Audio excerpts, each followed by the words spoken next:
My name is Brenda Williams, and I'm the founder and executive director of New Life Project Incorporation. It's a non-profit organization here in Ottawa, in Canada in general, and we work with mainly women and youth. And our goal is to inspire women to be able to, fulfill their purpose, and also to help educate in whatever way we can through vocational training, through forums, and definitely to give them wings to fly into their destiny.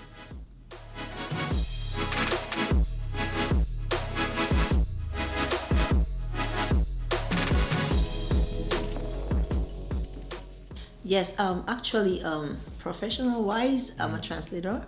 So I did French international relation and a little bit of translation. But even though I always worked in corporate or something, I always had a desire to work with women. So I started it actually back in my country of origin, Sierra Leone, where it was established, and worked with it throughout, wherever I moved to, like Cote d'Ivoire. I went also to the States and finally here. And the goal is because I was always among my friends, and I realized that I had this kind of personality to always encourage somebody, always look out for them, always look for ways how I can help them go to the next level. So when I had this vision or desire to start New Life, it was about reaching out to women who were at that point lost in terms of not knowing what to do in life. And these were actually women who were in the around areas like the brothel and selling their bodies, and this was the first place that we went out to, and with a couple of friends, just to encourage them that they can do something with themselves. So that was how it was birthed. The project was birthed, and from there we realized that if we get these women out of the streets, how are we going to empower them? Then that was how I knew how to kind of crochet at that time. So then I decided to teach them how to crochet, and by then I started my first job after university. So I used to sell it for them, and I realized that the institute was birth. So it was birth, excuse me. So then we started to teach them how to crochet. Somebody came in how to tie and dye, and stuff like that, and we kind of built an institution. And blessed memory to my dad, who just passed a few months ago. He gave us a spot, so we worked with these women, and then the institute was birthed in Sierra Leone. So when I moved to Cote d'Ivoire, I took it with me, continued to reach out to traffic women, and a lot of them have been out of commercial sex and now married and settled them, but we still coordinate with other organizations in Cote d'Ivoire because we closed a center. We had a rehabilitation center there. We closed it down, and then we just decided to see how much we can raise here and send and cooperate with other organizations. So that's why you can see me on all these exhibitions most of the time. But we're being very discreet at times, But the project is actually, that's the foundation of New Life. That's why we gave the name New Life. Yeah, that's the name, New Life. And so here in Ottawa, we work with definitely women in general, but we also reach out to whoever is going through whatever trauma in a way, and we work with youth just to empower them. Yeah, it's a lot going on. We just have a skeleton on the website, and people just know few.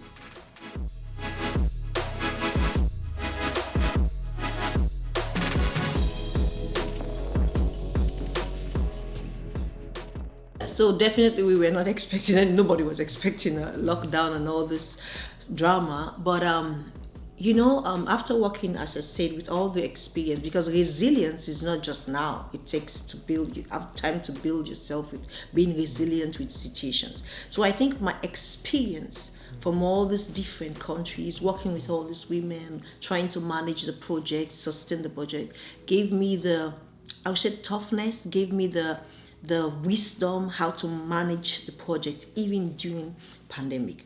So the first thing I did when the whole lockdown, I called called definitely a team, and we started thinking of way of pivoting. And the first thing we did was like, let's switch the online, because we tutor French and we also do translation. So me and some of the board, we use that as a way to raise funds. And we know there will not be enough people coming into the office to purchase, because definitely with all the restrictions. So the first thing we did was try to get some of our students online, and so we can continue classes. And I remember we also opened it to the public and said we are giving free French classes. And so most people came for those free French classes, and they stayed up to now. So that was another way of raising that kind of clientele, and that money was used to sustain most of the activities. But not only that, we also decided to see how we can continue sewing with clients online. So that was very tough, but we did. So we would show them how to take measurements over the phone or like via Zoom or something, and then we'll try to sew the dresses just to raise some, because we needed to also continue to pay the rent. And the other thing also we did was I was actually proactive. Because the mask was something, and I got my sisters and myself and some other ladies, we came together and we were sewing from our houses. So even when they opened our say you can go but don't allow anybody, we'll sit in the office and we sew masks and contacted organizations, black organizations, and they were giving us orders. But when it became too overwhelming, like we had like 1,000 masks to sew, we then decided that, okay, I contacted some printing services and say, can I be your middleman? I can just find you some, contracts. And then so I got a black community a lot, and I was doing masks, t-shirts, whatever. Even for like places like Kakao, ADN, I did all their masks and all their stuff. So that actually sustained us, plus whatever the government was giving for rent, and stuff like that. And in addition to that, also what we did was I made sure, I could look for any opportunity to sustain the organization. Thankfully, the opportunity came also. We thought about most of the ladies that were coming to our store. That's when we realized that they didn't have a source of income because they lost their job. So then I realized that, okay, we could help, but we also have to teach them to fish. So what we did was we were giving some of them to go and sell the mask, and they were selling the mask and bringing us some money. They were selling the scrubs and bringing us some money, and they have their percentage. But then at the same time, what we did was like, if you can sell the mask, you can sew the mask. So that's how in 2021 we decided to definitely we asked for the grant to get the machines, a sewing machine, and expanded the machine, the sewing classes. And at the same time, we had all these ladies who say you can learn to sew the mask and you can make money direct as a side also. So that's how we have the sewing classes and everything. But during the pandemic, it was tough. But the good thing was, at the end of the day, we were able to at least be proactive and do some changes. But it was really tough, definitely.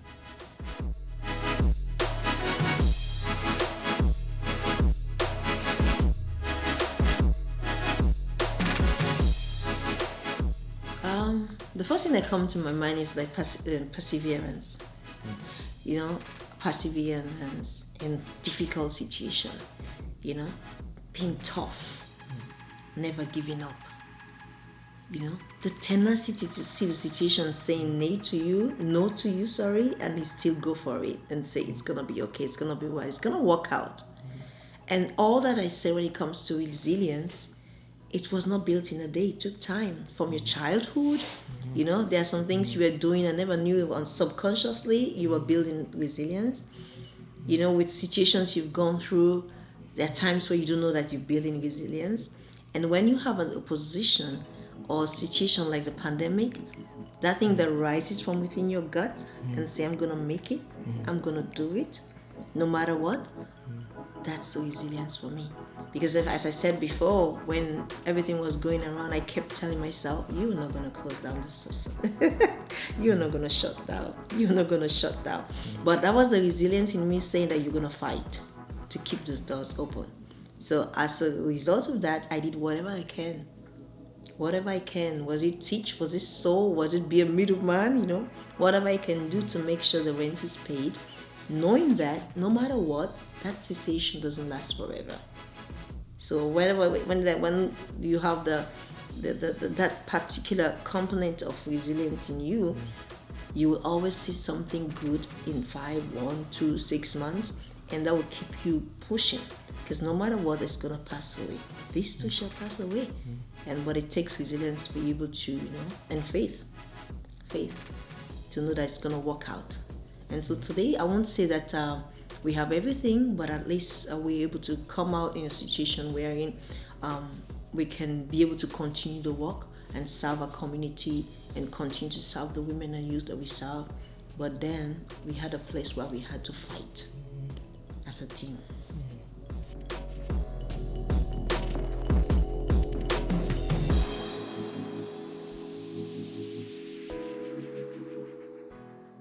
So we are located at 2013 Drive, Unit 5 in Aurawa here, not far from Conway and Walkley, coming up from Conway and Saint Laurent. So just next to Aurawa Flowers. So then we have the center there. We also have a website. It's newlifeprojectinc.org.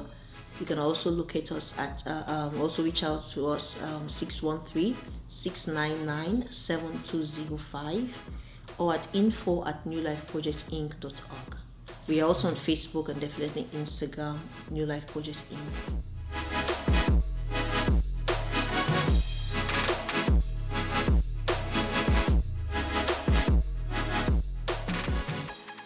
I'll say that if you have a vision or you have a dream, you go for it.